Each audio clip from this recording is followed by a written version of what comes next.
Hi, Glenn here, the People's Carpenter, and I'm holding a Japanese saw, a Ryoba, and I want to talk a little bit about this.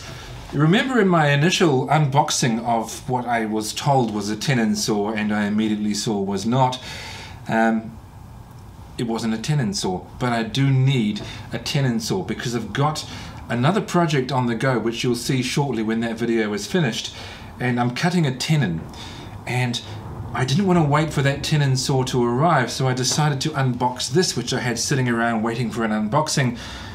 But I don't really want to include that unboxing in that video because it's already getting pretty long. So I just decided to show you the unboxing separately. And I'm kind of excited about it. I've heard about Japanese saws before. In fact, I've got a Japanese saw, and I'll show you that later. But I've never used a Ryoba before, so this video is primarily about that. And rather than yakking about it, I'll just show you what I've discovered. I said that I was going to wait until my tenon saw arrived, but nobody likes waiting. So, something I was going to unbox another time, but which could actually save the day right now.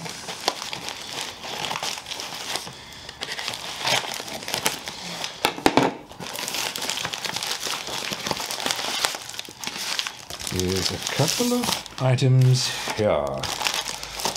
Now, some of you are going to love hearing that I bought these from Temu. Not because I consider Temu to be great quality, they're highly variable, but because I saw them for sale and thought, I'll try them out. Maybe they will be great quality. I don't know until I try. So what do I even have here?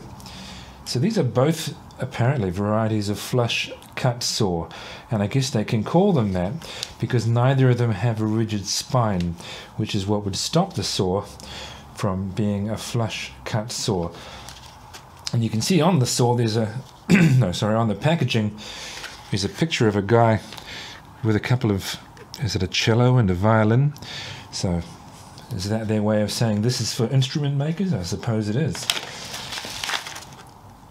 Because there isn't a rigid spine, in theory I could use either of these saws for cutting a tenon, because it's the spine, like you might find on a dovetail saw, that would get in the way of cutting to full depth. Tenon saws have a spine, but they're quite wide blades, so you can still dig pretty deep, cut pretty deep with them.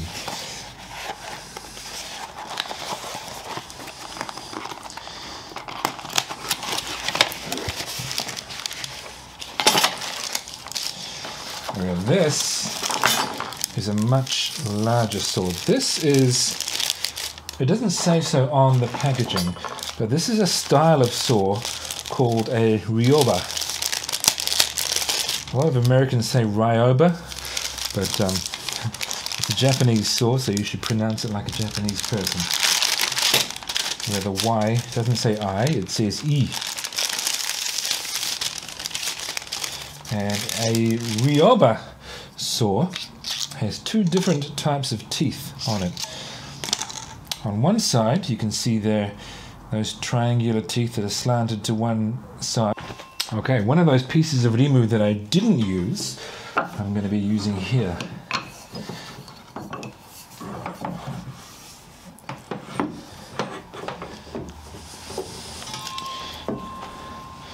So I'll be cross-cutting this piece .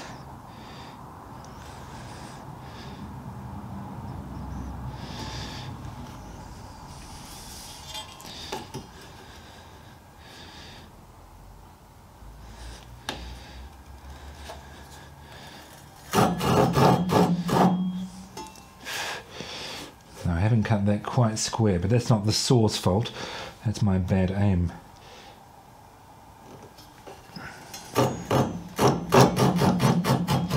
Okay, now I've established a good line there.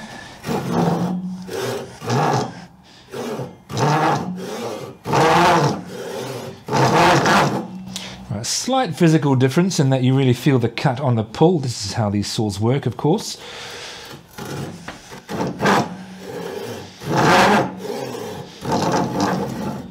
That's really cutting fast.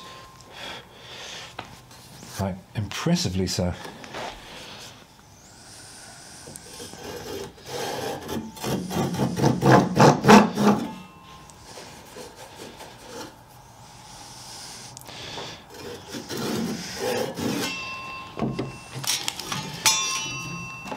How has my cut gone?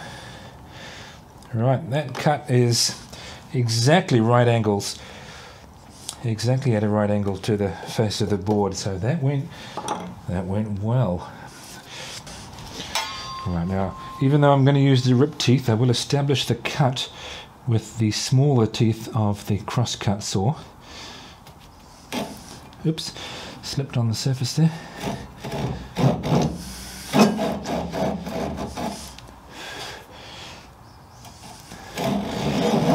It's so sharp that I probably could make the whole cut with the crosscut, but I won't.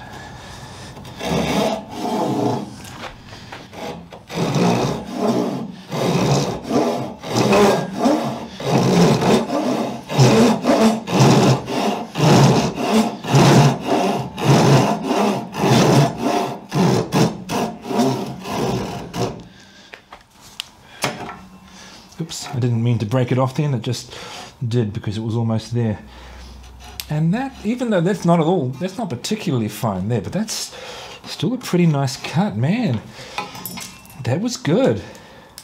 Now I haven't used other Ryoba saws, I want to pronounce it correctly, but not over the top, to compare it to. So I can't say if that's a particularly good one or not. But just as a saw, that was great. So, I've got a very rough piece of Japanese cedar. It seemed appropriate to have Japanese wood for a Japanese saw in my vise, and I'm going to try this out on a much more ambitious, or at least a longer cut than I did last night when I first unboxed these saws. I noticed that in the video I said, oh, it's a good cut because it's a right angle across the top, but that doesn't really tell me much. That just tells me that I lined the saw up with the line quite well. What's going to be a much better test of whether or not this is a good saw is how well I can cut to a line. Well, that's going to be a test of me as well. How well I can cut to a line when I cut straight down along a rip cut. So I'm going to give this a go, and then I'll make some comments about it and about Japanese saws generally, now that I know a tiny bit more than I did yesterday. So first of all, establish the cut with the crosscut teeth.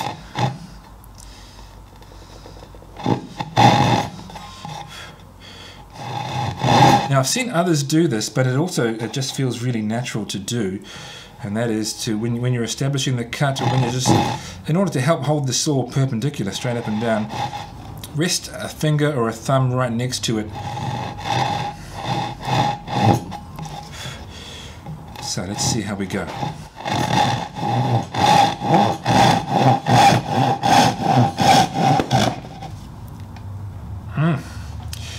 See, that's a trap.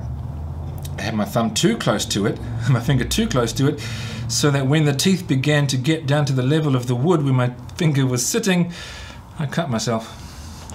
I'll leave that in. Don't do that.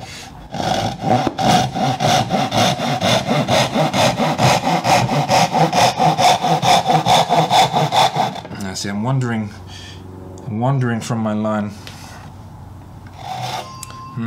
But I don't think that's a saw problem, I think that's a Glen problem. Let's see if I can have another go at this. Cracked my board because it's slightly warped, but that's okay.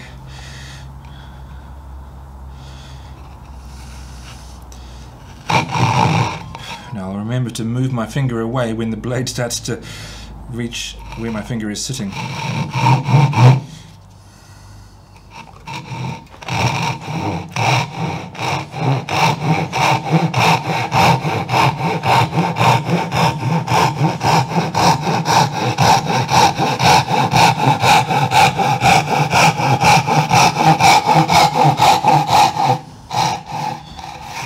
Right, now how does it look on this side? It's going to take practice because I'm lined up on this side, but obviously obviously over time I've managed to... So there's no guarantee. You still have to have a good hand, and I'm going to have to practice this. See, I've got another line over here. I decided not to do the cut there because there's a crack in the wood, but I'll try it anyway.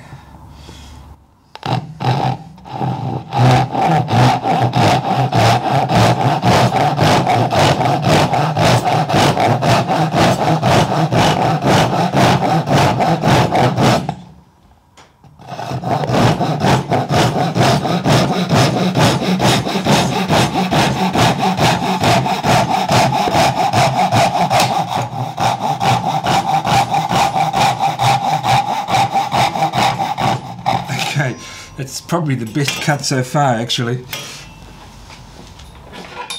The wood actually cracked because of the way that I'm holding it in the vise when it's a bent piece of wood, but my line has stuck to the pencil line all the way to the bottom thereof. There was a pencil line all the way down here, which you can't see anymore. Okay, and that was a fast cut too. That was very easy. I was applying minimal pressure to the handle of the saw. Now I'm going to try a cross cut.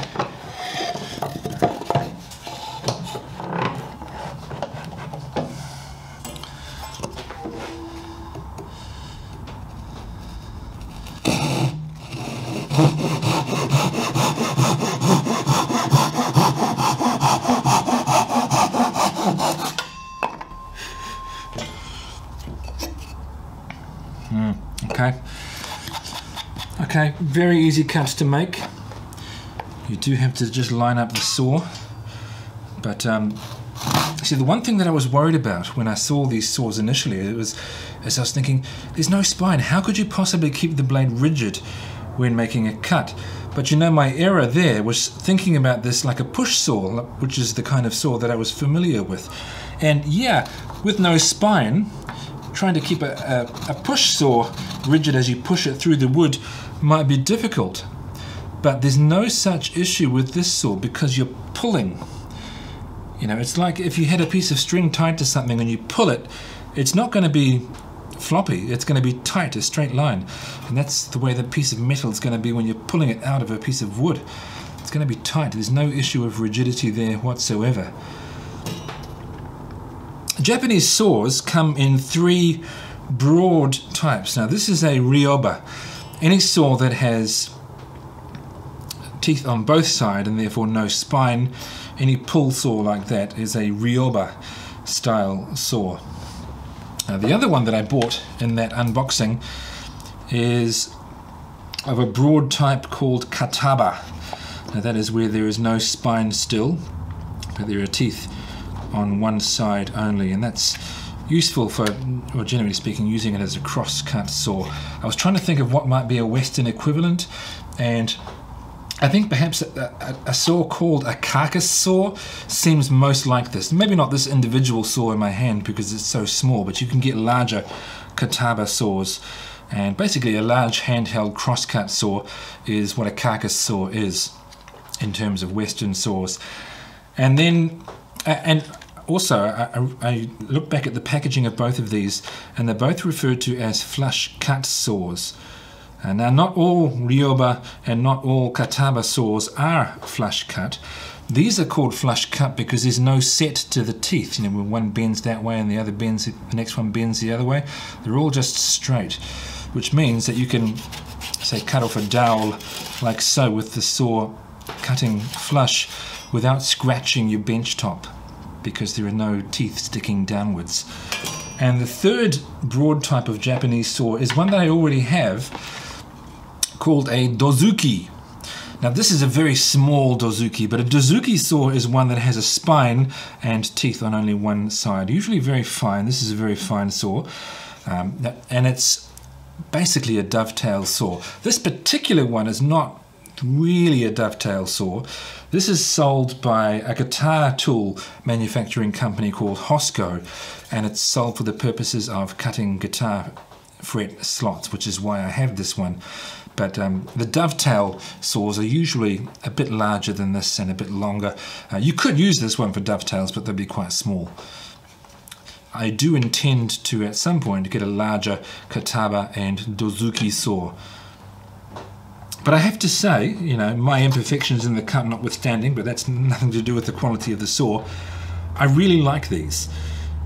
Will I like them more than I like traditional Western saws? I won't know until I start getting some traditional Western saws. I've got a fairly nice looking tenon saw on the way to me, and we'll see how that performs. But I can definitely see these becoming tools that I use in most of my builds whenever I'm using hand tools anyway. So I'm currently working on another project that I haven't shown you yet, and I'm waiting on my tenon saw to arrive for that. You may recall in my unboxing video of the chisels and that one saw, it was sold to me as a tenon saw, but it's definitely not a tenon saw. So I'm waiting for that tenon saw to arrive, but I think while I wait, I'm just going to use this to cut the tenon in the meantime. Wish me luck. But yeah, Japanese saws, look, I have to say, loving them so far. Oh yeah. And don't do that, that's stupid. Time to go and put a sticking plaster on that.